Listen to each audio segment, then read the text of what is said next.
Hi, everybody. My name is Stephanie Reed, and this is Appalachian Kitchen Witchery.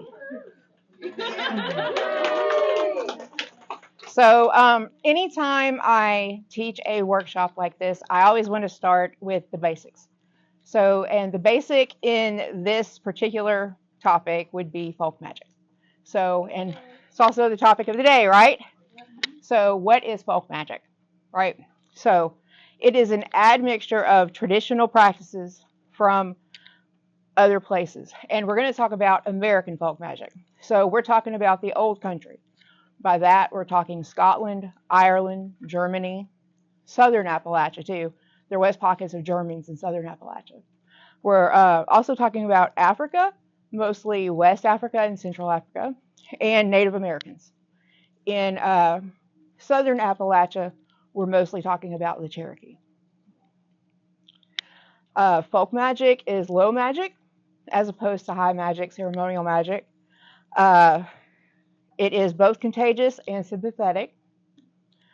And I'd like to give you guys a college football analogy. How many people watch college football? I know there's probably very few.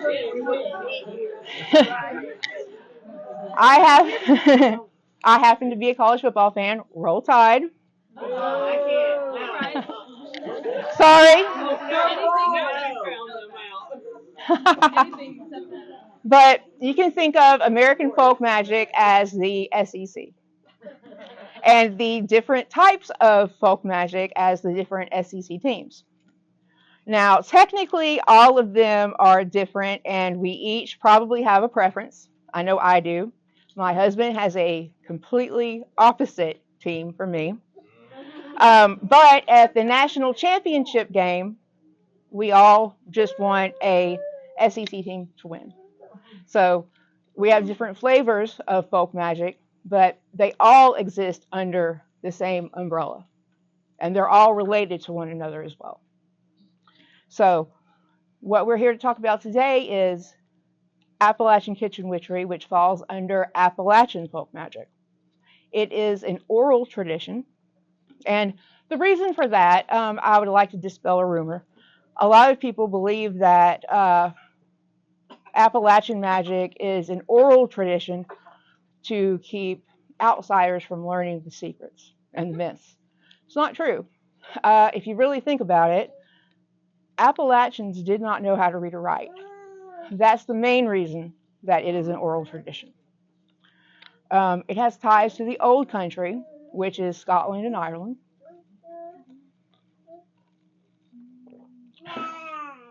And it is also informed by local cultures, which would be our Native Americans or our Cherokee. It's also regionally informed by other cultures as well. We have our African cultures in southern Appalachia, and that would be West African, Central African, and they are known as our Gullah Geechee. And they lived on the Sea Islands, which basically is the Outer Banks area, and it goes from North Carolina down to the top of Florida. There is a strong influence of Christianity in Appalachian folk magic. Most notably, it's Presbyterianism and the Pentecostal Church. It is predominantly woman-driven, and that is what gave birth to the Granny Witch. It is almost always exclusively passed down through the family. And it is mostly used for healing purposes, just like powwow and braucherei, more northern than like in Pennsylvania. So before I go any further, I feel it only necessary that I explain to you all my ties to Appalachian folk magic. So my grandmother her family is Scottish and Cherokee. My grandfather's family is Cherokee. So some of them came over from Scotland in the 18th century, and they settled in the North Carolina Piedmont, which is basically the middle of the state. The Cherokee part, they migrated from western North Carolina to the North Carolina Piedmont after the removal in 1838 and 1839. The removal that I'm referring to is the forced removal to the Trail of Tears. My grandfather's family is Cherokee, and they lived in the Cherokee Nation in Georgia. And the Cherokee Nation consisted of Georgia, Tennessee, North Carolina, and Alabama. My sixth great-grandmother was removed to the Trail of Tears. She died on the Trail of Tears. She was 83 years old. She lived with my fifth great-grandfather and his family. After she was removed, they were notified by an enslaved woman of her removal. They removed my great-grandmother in the middle of the night, and they didn't know. But his family fled to Jacksonville, North Carolina, which is essentially on the North Carolina coast, to what they called maroon communities. That's where Cherokee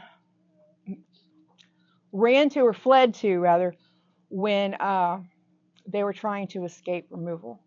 That's also where runaway enslaved people ran to as well.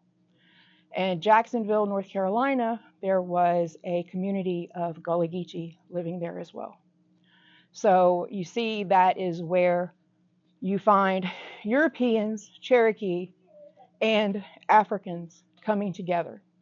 And that's one of the ways that we find folk magic coming together and syncretizing. They moved westward 3 generations later, and they settled in the North Carolina Piedmont. And that's where they stayed until my mother and then me later on.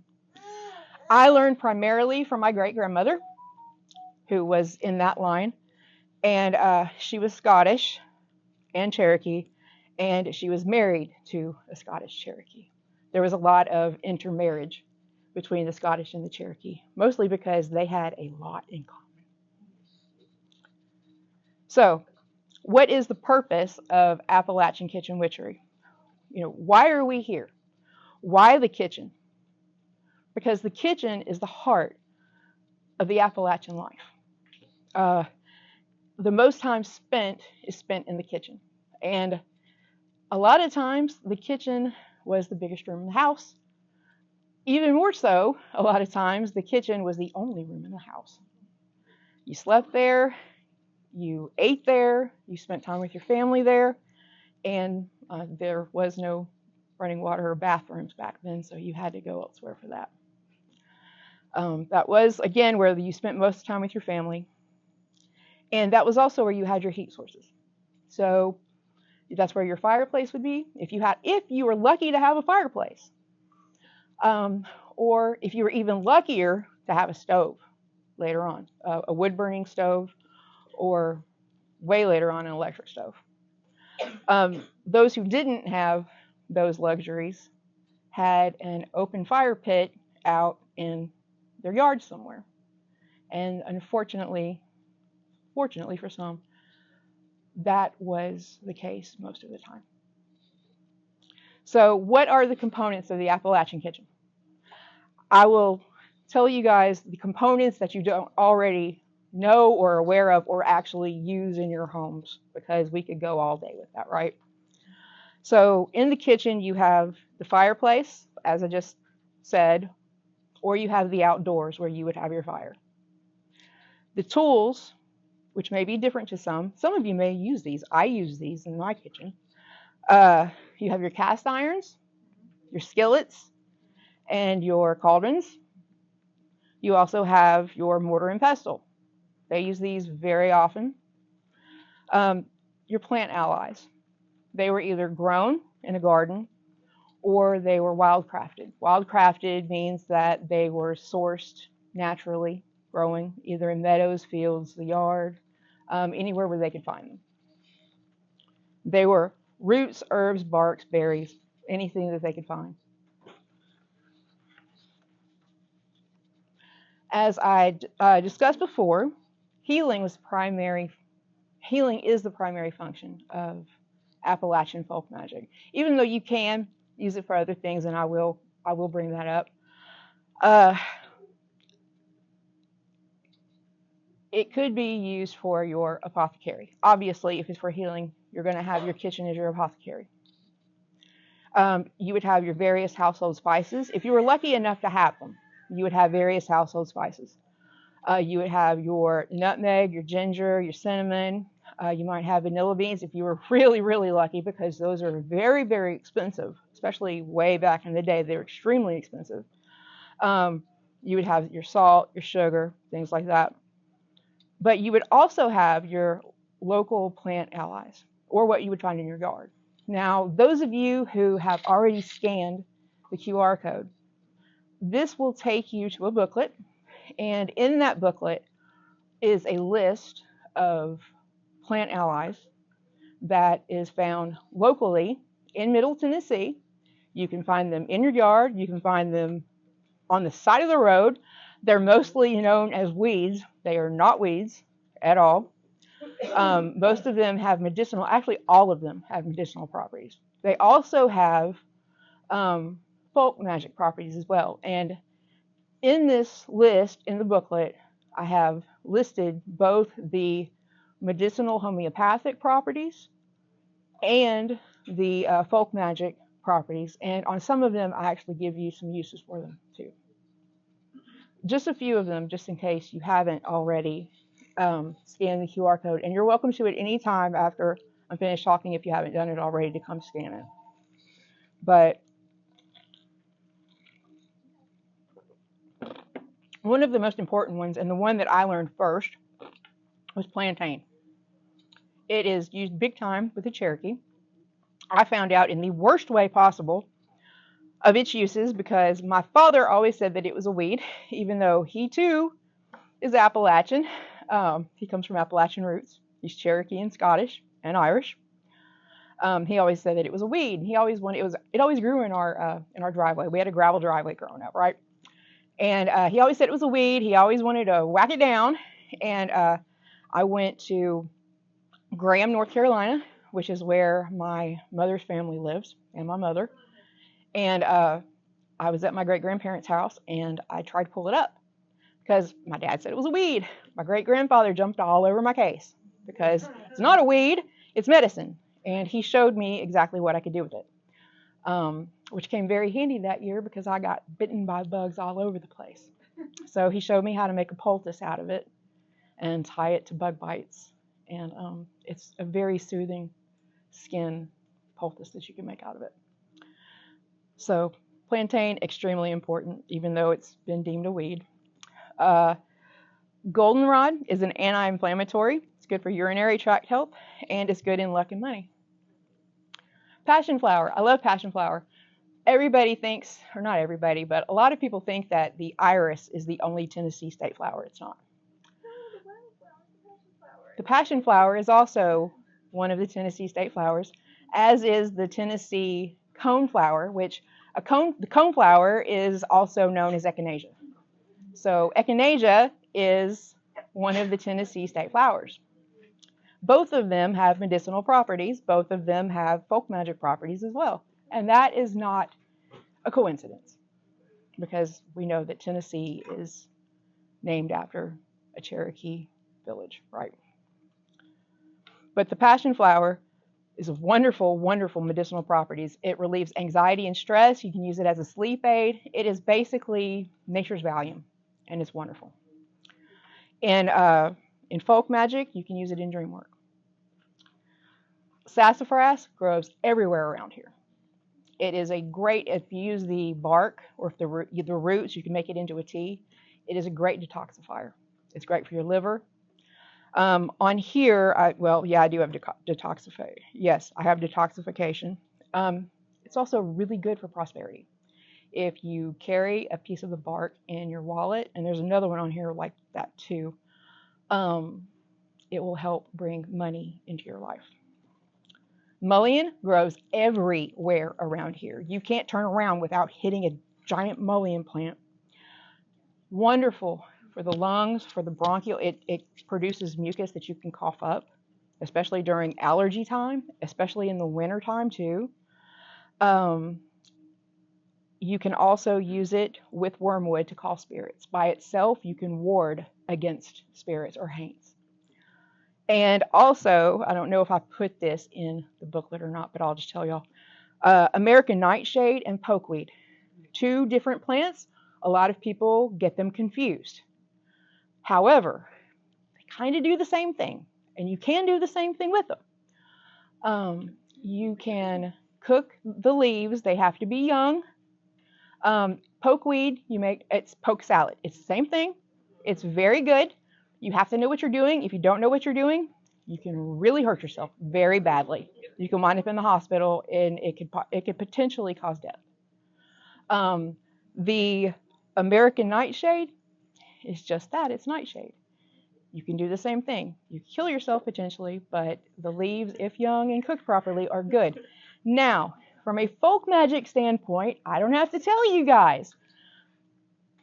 Remember I said Appalachian kitchen witchery, primarily used in healing. If you hate the person bad enough, you can switch it right over. And nobody is the wiser. I'm just saying. Just saying. Use your own moral compass on that one. So one of the things that is prevalent in Appalachia is planting by the phases of the moon. That is both a Cherokee construct, and it's also a European construct. Mostly Britain, of all places, England. The English did that. The Scots and the Irish did too, but the English, big for them. And it's just like you would think. If the moon is waxing, you want to plant. If the moon is waning, you want to sow. If the moon is waxing, you want to sow. If it's waning, you want to reap. And the thought on that is it either pulls or drives down the moisture level in the soil. That's the line of thinking on that. So popular uses of all of these wonderful plants. You can make things such as decoctions, teas, tisanes, infusions, which all of this stuff that I'm talking about is an infusion, and tinctures. You can also make salves. Salves have three major components. They have an oil. They have a binder like beeswax, something that's going to harden for you. And then they also have some type of plant material that has a medicinal property to it. So in the booklet, I give you guys the recipe for my granddaddy's skin salve and muscle salve. It will relax your muscles, and it's also good for skin, like for abrasions or lacerations, not deep lacerations, but little lacerations, or bruises, things like that. So my granddaddy was a carpenter, and he got hurt, I guess, the average amount for a carpenter. And he I'm not going to say he never chopped anything off, so that's great. But he needed things like that. And also for his hands, you can put it on your hands as well, because they get dry when you're doing work like that. You can also use all of these wonderful plant materials in soups and stews. That is a huge way to use everything that we learn in kitchen witchery, because it's so easy, right, to put thyme or rosemary or oregano or use a bay leaf. We all know bay leaf's protection. Take it out before you eat it. It's pretty much limitless as to what you want to do with it. And for me, much to my family's chagrin, it is not measured. For me, it's not measured. So if my husband wants to put together vegetable soup for us, he can only do the vegetables in the water. I have to come in at the end and add all the flavoring to it. I have to add herbs. I have to add spices, because it's not measured, and only I know how to do it, because it's inherent. It's inherited. It's just there's a je ne sais quoi to it. So and that's from years of study and practice, and it just comes naturally at some point. You also can put it in other foods like breads, cakes. You can infuse these items in things like salt or sugar. A popular way to infuse sugar, lavender. I love doing lavender infused sugar. Really great. Butter. You can infuse butter with just about anything. Rosemary butter, delicious. Bonus, the kitchen was frequently also where tallow and beeswax candles were dipped, amongst other things.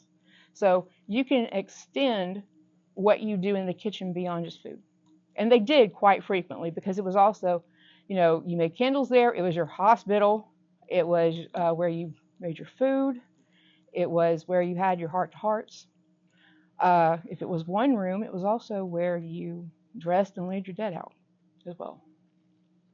So we have kitchen witchery in lore and vice versa. I promised you guys we would talk about haint removal and protection. Haints, very popular in West North Carolina, very popular amongst Southern Appalachians, period. You don't grow up, especially in Tennessee. Does anybody not know what a haint is? Okay. They are restless spirits. That's what they are. They're restless spirits. A lot of times they cause trouble. Sometimes they are the spirits of your ancestors. That's why they bother you. It's kind of like old Aunt Edna, She's still not leaving you alone. Some ways that you can ward your house and protect it and get rid of them. Cast iron. Cast iron transcends all American folk magic. You see it in African folk magic, you see it in European folk magic, and you see it in Native American folk magic. You see it all across the board. If they're all doing it, they must be doing something right. One of the ways that you can do that is with a cast iron skillet or with a cauldron. If you take a cast iron skillet and you put it at the foot of your bed, you can both ward and you can capture those haints. And then you can take that skillet and you can go outside and you can clean it. Salt, With the cauldron, you would put it at the hearth and it would do the same thing. Iron bars on the windows keep them from coming inside the house. Another thing that you can do are bottle trees. Bottle trees are uniquely Gullah Geechee in this country, and that is from West and Central Africa.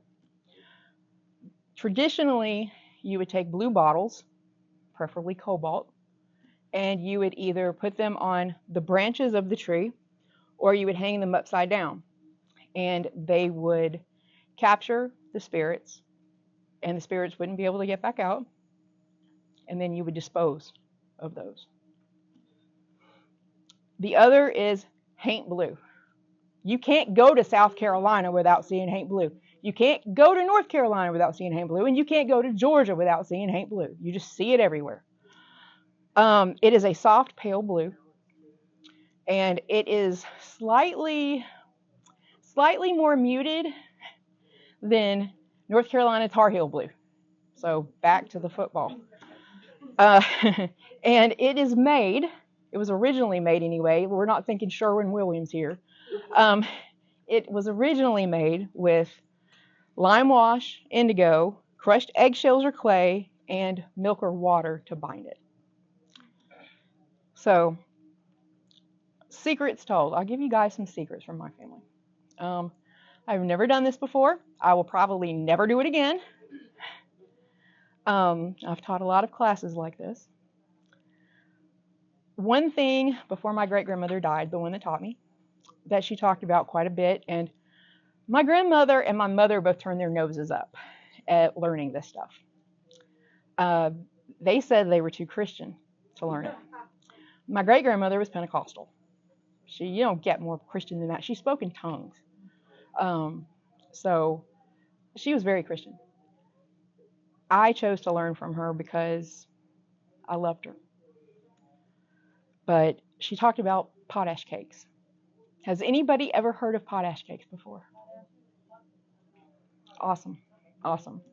So the earliest known recipe was 1799. It was a German recipe, and it uses a substance called pearl ash. And pearl ash is also known as potassium chloride. Potassium chloride is that's what was used as the leavening because they didn't have baking soda. They didn't know baking soda back then. It was very toxic. And if you didn't use it correctly, you could die. So needless to say, it is now illegal to purchase it for commercial baking purposes. You pretty much just got to buy baking soda. Baking soda way more safe. But that is another way in which you could potentially choose to use your Appalachian kitchen witchery knowledge in a not so healing manner. Because you can get potassium chloride in other manners. So you can put anything in your potash cakes. They're just like little biscuits. They taste just like little biscuits. And you can put anything in them. And I have a few suggestions for that of my own. Things like rosemary and cranberries, which is a good combination, especially in the fall. That's for protection. Both of those are for protection. Lemon, lavender, and raw honey. I add those together all the time. If you've ever been to one of my kitchen witchery classes, I create that stuff and I serve it all the time. I love that combination. It's delicious. I make a lavender. It's delicious. That is for cleansing and purification. Blackberries and dandelion flowers, luck and prosperity. So I brought some samples with me today. They are elderberry syrup. This is my elderberry syrup. I usually sell it. Not selling it this year. This is brand new. I have never shared it with anyone before last night. My husband didn't even know it existed. This is an apple cider bourbon. It's a tonic. It's a toddy. And the way that it works, you take for every 1 ounce, you add it to either apple juice or apple cider, and you heat it up. And it's a toddy. The only difference is each time you want one, each time you need one for your throat or for whatever, you don't have to get out all the stuff and make it and do everything. You can just pull it out of the refrigerator. It keeps for about 3 months. I add enough bourbon and honey to it that it'll keep for 6 months in the fridge. Another family secret.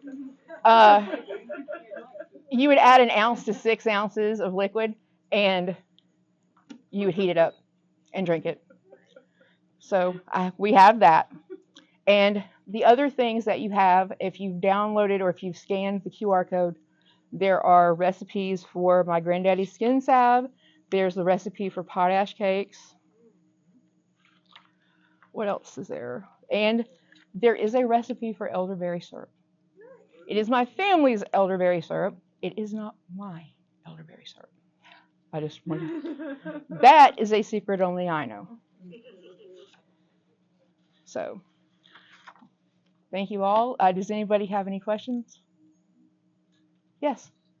Do you know why it's mostly associated with Presbyterianism and? Yes, I do. The other one? Thank you. Yes. So, not the Irish Catholics. Scots were Presbyterian. They brought that with them from Scotland. As far as the Pentecostals, Pentecostal church is American, purely American. And I'm not completely sure how it set up and why it set up the way it did. But to me, it would be a folk Christian religion. Yeah. Because they snake handling, the folk healing, talking in tongues. I never questioned my great-grandmother being Pentecostal. My grandmother was Church of Christ, so she kind of went in the opposite direction with that. So I learned not to ask questions because I'm thinking, I don't want to start a fight. So, but that's the primary reason that I believe I've heard about that. I know that my Scottish ancestors were Presbyterian. Of course, beyond back that, we all know that they were pagan. So, and we do still see pagan elements in all of that, and we always will. So, does anybody else have a question? Yeah. I have a question on me, that's about the passion flower. What parts of the passion flower would you use? You could use the petals. Some people will use the inside because they have stamen that come out. Some people will use those as well. Okay. They're beautiful. They look like something from a video game, like from Final They Fantasy. do. They look like they should not exist in this. Yeah, world. no, they don't. They really don't. They're really beautiful. So pretty. Yeah. Yes. Do you offer classes in specific in keeping the oral tradition alive, or? I do, and I will. And I'm finished for the year, but I will start back up in January of 2025. The easiest way to find out about the classes, my coven, which is the Crooked Crossroads Society, we have a classroom, and I will announce all of those classes at the beginning of the year. Okay. Well, my husband is going to pass out, I believe, some samples. We're going to start with the elderberry syrup. He might pass out. We're going to start with the elderberry syrup because it doesn't linger as longer. And then I have to let you guys know that this does have Kentucky bourbon in it. So if you don't drink alcohol for whatever reason, don't drink it.